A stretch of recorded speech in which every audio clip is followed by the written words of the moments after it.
Mobile phone দিয়ে এই ইফেক্টগুলো কিভাবে করতে হয় আজকে আমি আপনাদেরকে দেখিয়ে দিব। সেই স্ক্রিনটাকে কিন্তু অবশ্যই ভালোভাবে লক্ষ্য করতে হবে। প্রথমে আপনাদের যেটা করতে হবে অবশ্যই কিন্তু আপনারা আপনাদের যে গুগল প্লে স্টোরটি রয়েছে সেখানে কিন্তু চলে যাবেন। তো আমি আমার গুগল প্লে স্টোরে চলে যাচ্ছি।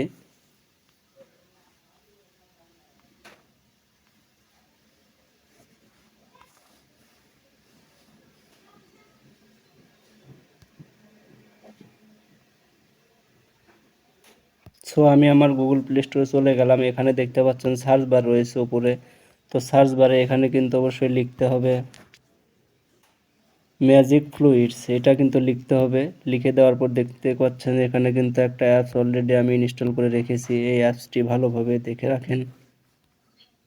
ছোট্ট একটি অ্যাপসটি কিন্তু আপনাদেরকে ইনস্টল করতে হবে। আমি এই অ্যাপসটি কিন্তু অলরেডি ইনস্টল করে রেখেছি। আপনারা অবশ্যই এটা ইনস্টল করে নেবেন।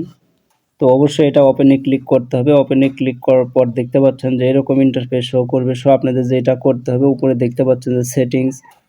আমি সেটিংসে ক্লিক করব। সেটিংয়ে ক্লিক করব। এখান থেকে দেখতে পাচ্ছেন অনেকগুলো কিন্তু ইফেক্ট রয়েছে, কালার রয়েছে। আপনারা চাইলে আপনারা যে কোনো কালার নিতে পারেন। এখান থেকে সিলেক্ট করতে হবে। তো সিলেক্ট করে অবশ্যই ব্যাক দিকে আসতে হবে। ব্যাকে আসার পর নিচে দেখতে পাচ্ছেন। তো আমি অবশ্যই এখানে ক্লিক করে দিব। থ্রি ডটে ক্লিক করব। ক্লিক করার পরে এখান থেকে দেখতে পাচ্ছেন যে আপনারা এখান থেকে চাইলে কিন্তু ওয়েলপেপারে সেট করতে পারবেন আমার মতে করে।